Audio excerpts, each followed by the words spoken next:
Hey, what's up, world? Eyes open in California here. So, welcome back. This is part three of the oil for your lamp, and this one is titled "The Exodus." Give me just 1 second. Okay, so remember, we're building this timeline. We're just going to bring it around town, right? So, the next thing that we have to discuss is the Exodus. This is a huge deal. Deuteronomy chapter 23, verse 7. Thou shalt not abhor an Edomite, for he is thy brother. Thou shalt not abhor an Egyptian, because thou wast a stranger in his land. Remember the house of Abraham? So the Edomites and the Israelites are brothers, right? Thou shalt not abhor an Edomite, for he is thy brother. And here's the next part. Thou shalt not abhor an Egyptian, because thou wast a stranger in his land. So this next part takes place here in Egypt. So by now you know that Jacob had 12 sons, and Jacob's name was changed to Israel, hence the Israelites. So these are the 12 sons of Jacob, right? And way over here, the second to the youngest was Joseph. And Joseph was favored by his father Jacob because he was very smart. And he was given a multicolored coat and he wore it all the time proudly. And it drove his 10 older brothers bananas. And Joseph was being taught how to write and how to read. And he was being taught all kinds of important stuff. And the other brothers were out all day working.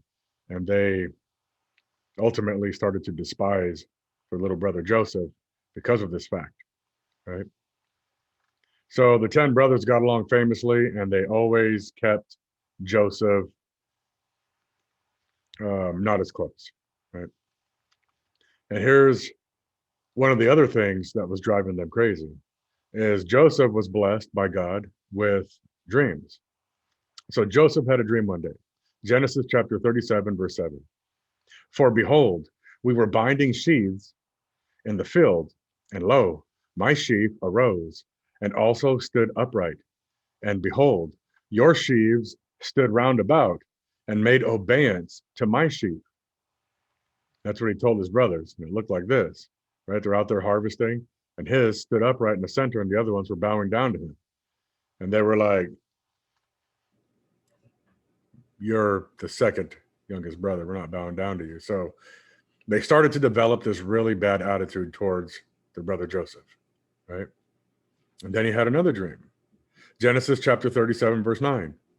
And he dreamed yet another dream and told it to his brethren and said, behold, I have dreamed a dream more. And behold, the sun and the moon and the 11 stars made obeisance to me. And now his brothers were like, you know what? They're really upset, right? So one day, Joseph was sent by his father Jacob from Hebron to go to Shechem to check on his brothers, to see how they're doing, right? So he goes to Shechem and he's walking around and somebody approaches him and they're like, hey, who are you looking for? And he goes, hey, my brothers, have you seen them? And he said, oh, yeah, they're over there in Dothan. So then he went over to Dothan. Genesis chapter 37, verse 19. This is what they said when they saw him coming at a distance. And they said one to another, behold, this dreamer cometh. And I'm pretty sure they were grumbling about it, right?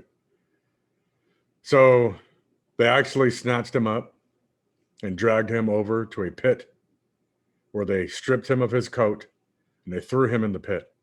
And they wanted to kill him, believe it or not. Like, they wanted to kill their little brother. And Reuben, over here, the oldest, was like, no, that's our brother. It's flesh and blood. We'll just throw him in the pit. And depending on what book you read, Reuben had intended on coming back to pull Joseph out of the pit. But he never got a chance. because some Midianites pulled him out of the pit and sold him to some Ishmaelites that were passing by that were on their way to Egypt. So now here goes little 17-year-old Joseph on his way over to Egypt, to a far off land. He doesn't speak the language. He doesn't know anybody. He's pretty terrified, right? And his brothers made up this humongous lie to cover the horrible act they had just done to their little brother. So Joseph went from Hebron up to Shechem. Then he went up to Dothan. Then he was sold into slavery. And then he was sent all the way over to Egypt, right? And the brothers had taken that multicolored coat of his and had put some animal blood on it. And they told their father Jacob that Joseph must have been attacked in the wilderness by an animal. So he was sold into slavery, and he was sold to a man named Potiphar. And Potiphar was a really high-ranking Egyptian government official. Some say he was the second highest ranking, second only to Pharaoh. But he was high-ranking nonetheless.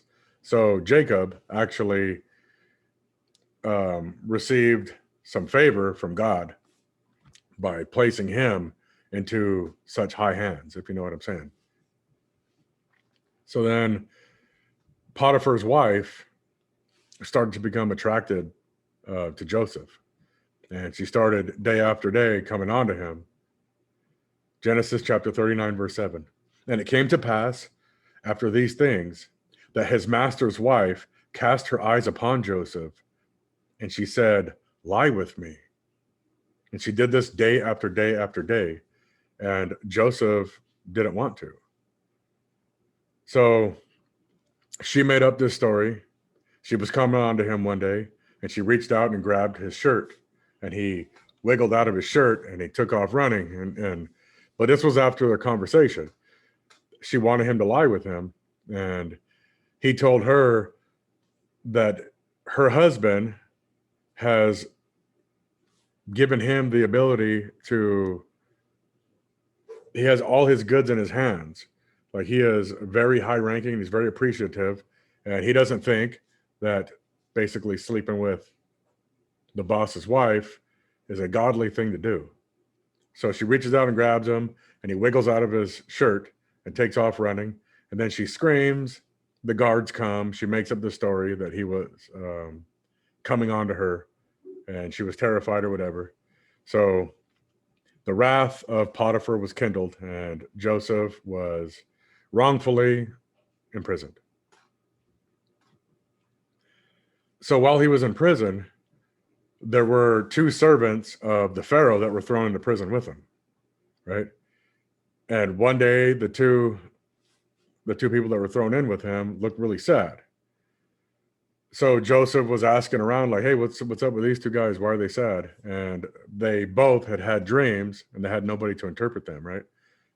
Genesis chapter 40, verses 9 through 11. And the chief butler told his dream to Joseph and said to him, "In my dream, behold, a vine was before me, and in the vine were 3 branches, and it was as though it budded, and her blossoms shot forth, and the clusters thereof brought forth ripe grapes. And Pharaoh's cup was in my hand, and I took the grapes and pressed them into Pharaoh's cup, and I gave the cup into Pharaoh's hand." So Joseph, hearing this dream, gives the butler the interpretation. He said, "In 3 days, you're going to be released from this dungeon, and you're going to be restored back to the way things used to be. And you are literally going to hand Pharaoh his cup to drink." Right? Genesis chapter 40, verses 16 through 17. When the chief baker saw that the interpretation was good, he said unto Joseph, "I also was in my dream, and behold, I had 3 white baskets on my head, and in the uppermost basket there was all manner of baked meats for Pharaoh, and the birds did eat them out of the basket upon my head." So then Joseph proceeded to tell the baker the interpretation of the baker's dream. And he told him this: that he also was going to be released from the dungeon in 3 days, and he was going to be hung on a tree, and birds were going to eat his face off. So I'm sure that freaked him out, right? Because anyways. So now the two had the interpretation of the dream, and Joseph told them, "Hey, when you get out of here, remember me. Remember what happened here." And they're like, "Yeah, yeah, yeah." So that's what happened. And then 3 days later, both the butler and the baker were released from the dungeon, and everything happened exactly as Joseph said. The butler was restored back to the way things were, and he handed Pharaoh his cup, and the other guy was hung on a tree, and birds ate his face off.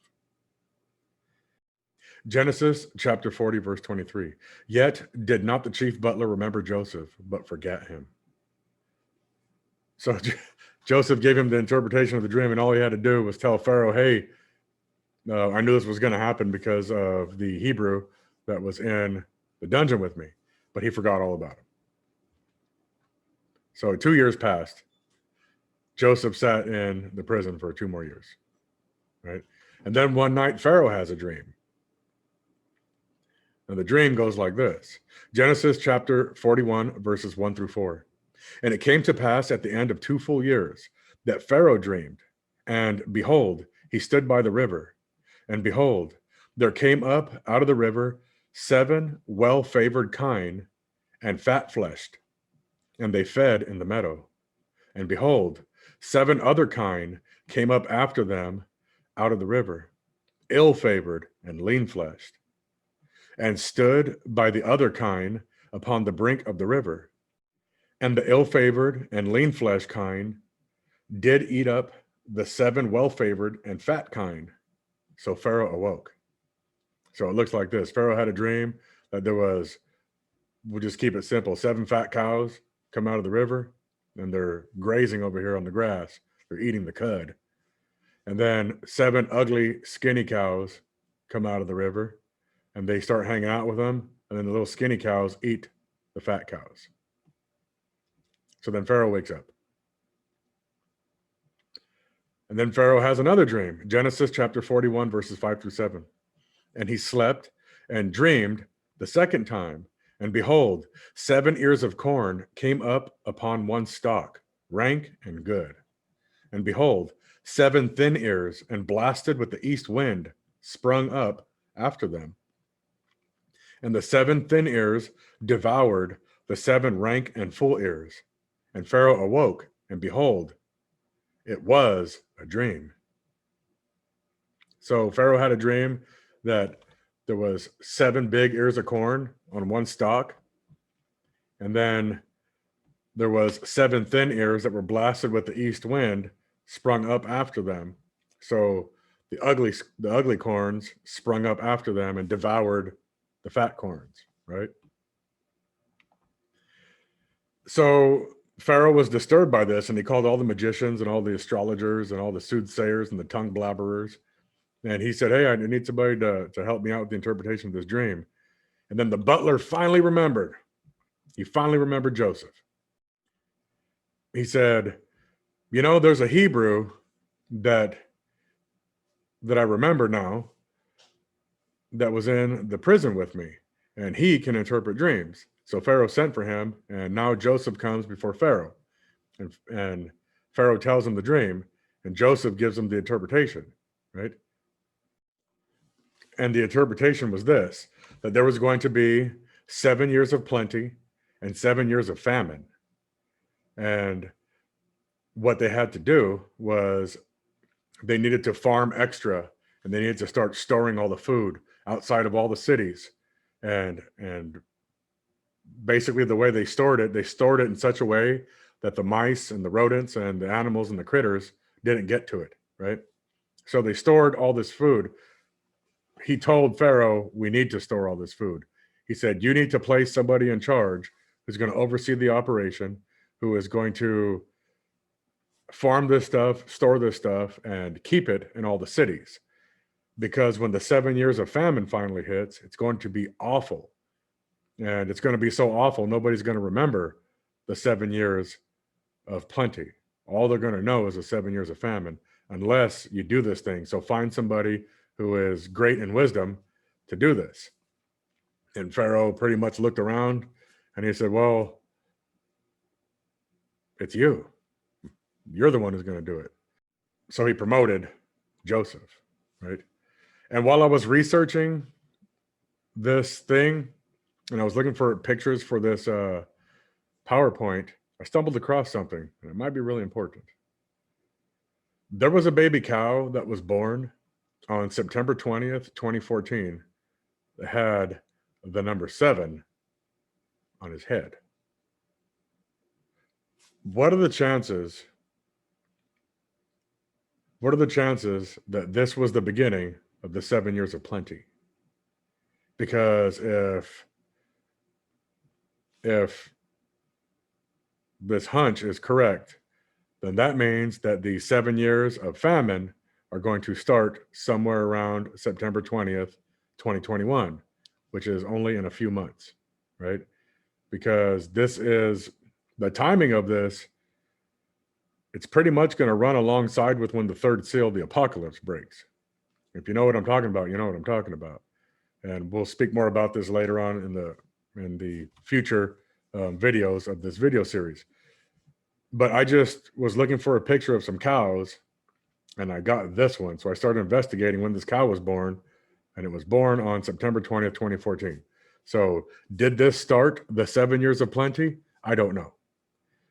Is this ugly little sad cow? Oh, somebody needs to be good to this cow. But is this cow here going to be what all the cows are going to look like after 7 years from this date? I don't know. I just thought it was a very interesting detail to find. So I wanted to bring this to your attention. September 20th, 2014. Here's that little cutie. All right, so Pharaoh promoted Joseph to be the second highest ranking person in all of Egypt. And the only thing that made Pharaoh higher than Joseph was that Pharaoh sat on the throne. And Pharaoh even gave him his ring and a necklace and a fancy coat because Pharaoh wanted to take care of his people. So Pharaoh renamed Joseph Zaphnath Paneah because Joseph was the man to whom mysteries are revealed. Zaphnath Paneah. So then the famine hits, right? And the famine is really bad. But Egypt does really well because of what God had shown Joseph. And they had plenty. They had plenty stored up. They had so much stored up that they could actually help out the people who lived in the adjacent lands.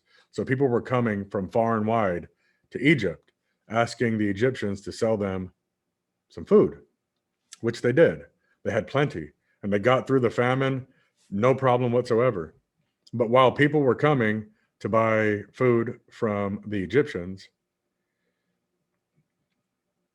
it was just a matter of time before Joseph's family showed up to get some food, because surely they were just the same as everybody else. They were going to be starving. And then one day they did show up. And when they showed up, Joseph recognized them, but they did not recognize Joseph because Joseph now looked like an Egyptian and even spoke Egyptian, or he spoke their native language, whatever language it was that they were speaking there. But he heard them speaking in Hebrew, and he knew what they were saying. So as you can imagine, he played a little cat and mouse with them, little cat and mouse game.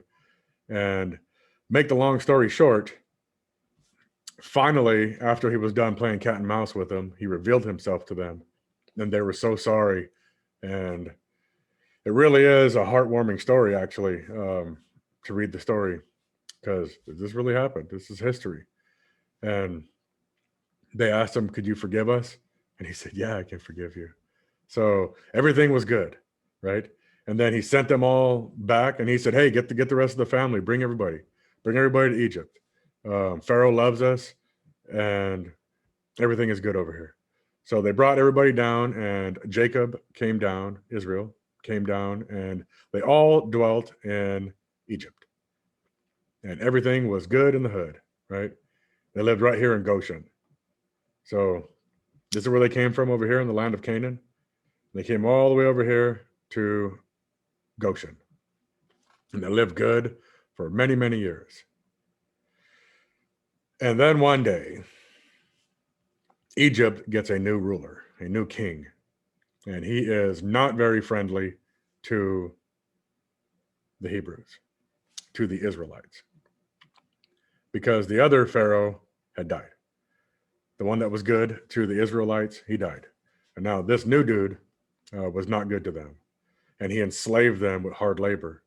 And he kept the pressure on them, and their living conditions went from being well favored to just really, really awful conditions. He was really, really evil to them. So one of the things that was going on here that made this situation really bad and just completely ridiculous is Pharaoh and his people were speaking, and they said, hey, the Hebrews, pretty soon they're going to outnumber us and they're going to overtake us. And Pharaoh was pretty much like, yeah, you know what, you're right. So he made a decree. He ordered that all the midwives, which are like the modern day nurses that work with baby delivering, all the midwives that were working with the Israelites, or helping to deliver the babies of the Israelites, if the baby was born a male, the midwife was supposed to kill the male baby. But if the baby was born a female, they were to let the baby survive. And the midwives, they didn't want to do that. Like, they were in the business of bringing life into the world, not taking life out. So they didn't. And they started coming up with really slick ways to get around it, right? So then Pharaoh got hip to it, and he ordered a decree. Exodus chapter 1, verse 22. And Pharaoh charged all his people, saying, every son that is born ye shall cast into the river, and every daughter ye shall save alive. Right? So this brings us to Moses, because Moses' mama had to put Moses in a basket and floated him down the river. And he was actually, fortunately, picked up by Pharaoh's daughter. And Moses was raised as an Egyptian, and he never knew that he was an Israelite. So then when he finally realizes that he was an Israelite, he got into a little altercation with some people, and the canon says that he killed one of the guards, if you will, one of the people that were whipping the Israelites to make them work.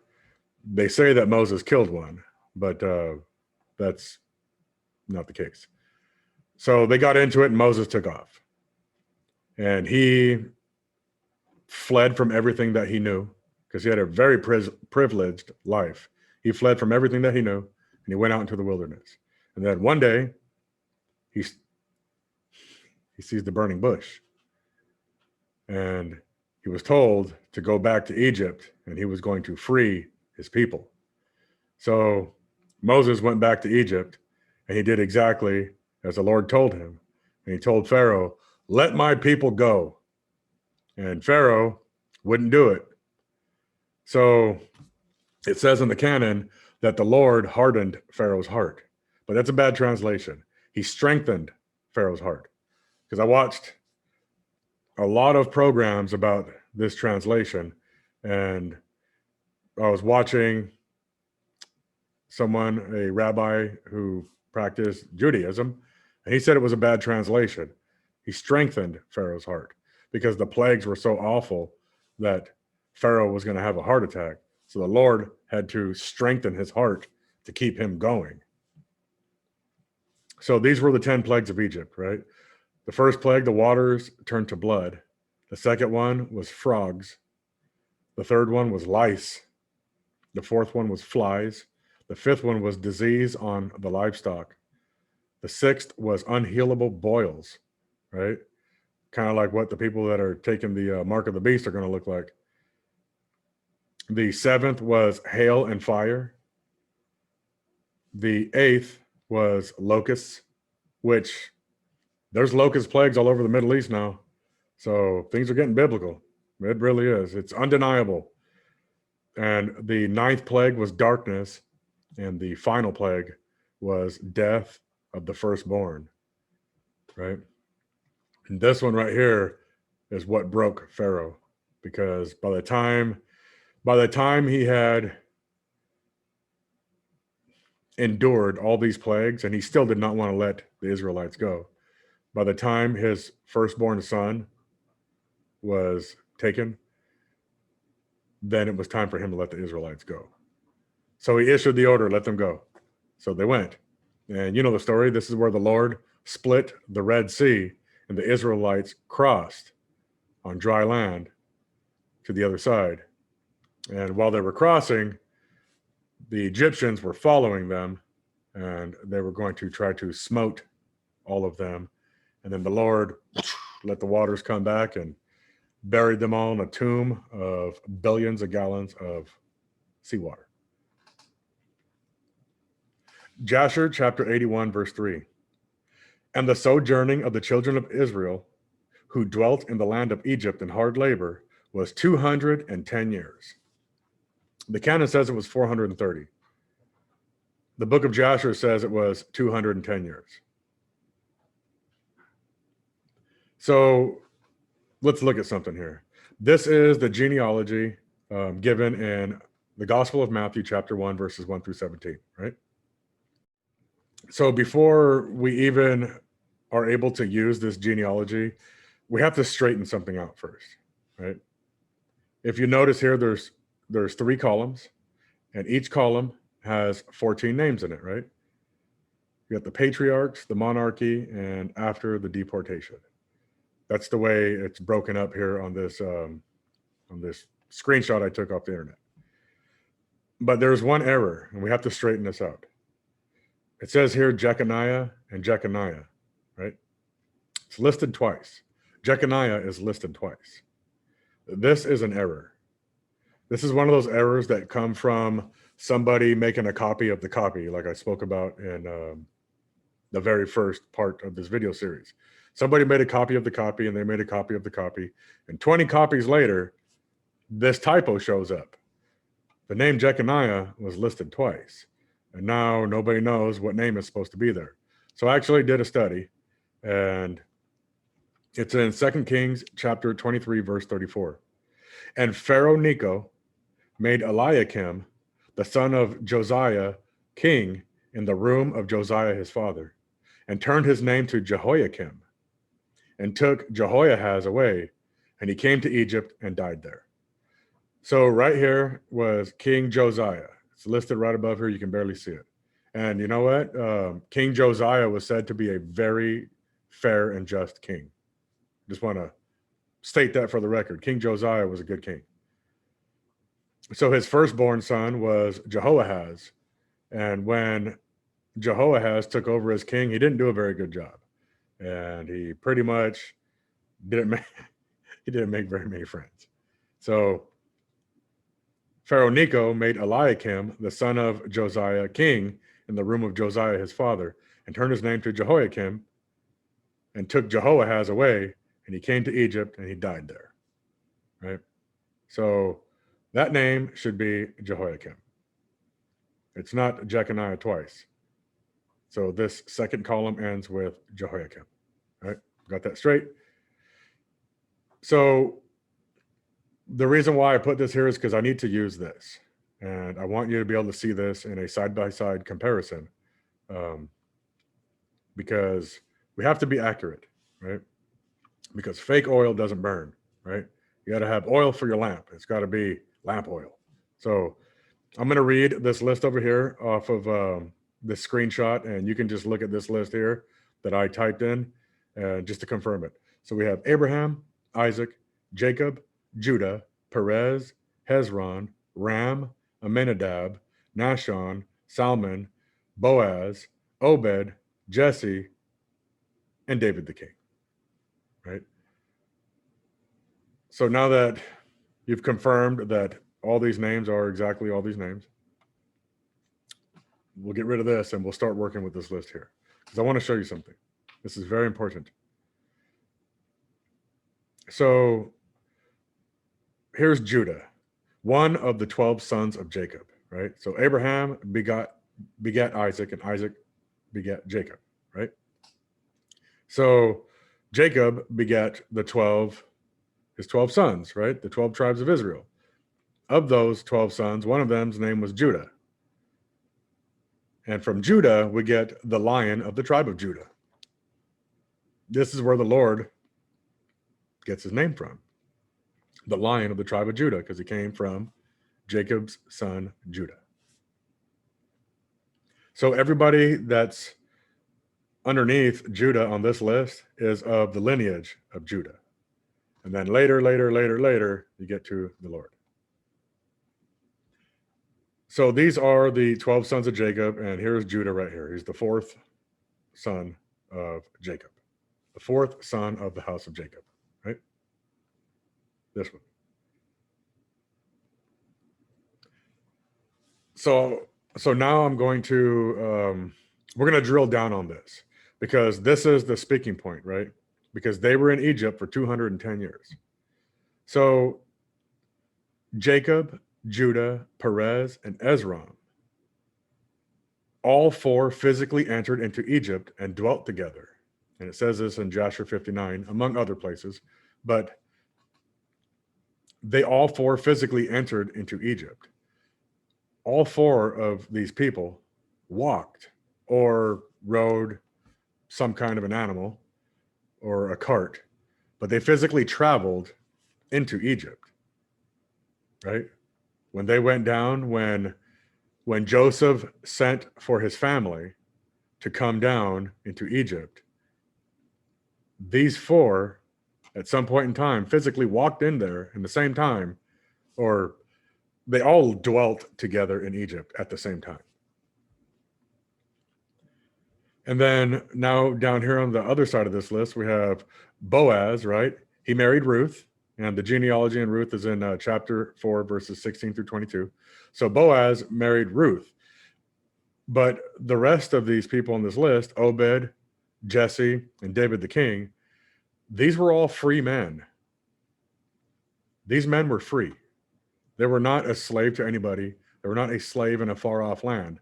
They were free in the land of Canaan, which leaves only these four to be born while the Israelites were in Egypt. And this is not 430 years. It's possible that 430 years may have been all of their ages added up together, but this period in time itself was not 430 years. It was 210 years. And it says it in the book of Joshua right here, Joshua 81, verse 3. Right? So to prove this, I want to show you something. This is really important because a lot of people discredit that the Israelites were down in Egypt. I read an article on it earlier. I could not believe what I was reading. In fact, I didn't even finish reading it. So I'll show you like this. We're going to use Judah's brother Joseph as our example, or to prove this, right? So Genesis chapter 41, verse 46. And Joseph was 30 years old when he stood before Pharaoh, king of Egypt. And Joseph went out from the presence of Pharaoh and went throughout all the land of Egypt. So when Joseph was promoted to the second highest person in Egypt, he was 30, right? So that started the 7 years of plenty. Therefore, Joseph was 37 years old at the beginning of the famine, right? So at the beginning of the famine, Joseph was 37 years old. Got it?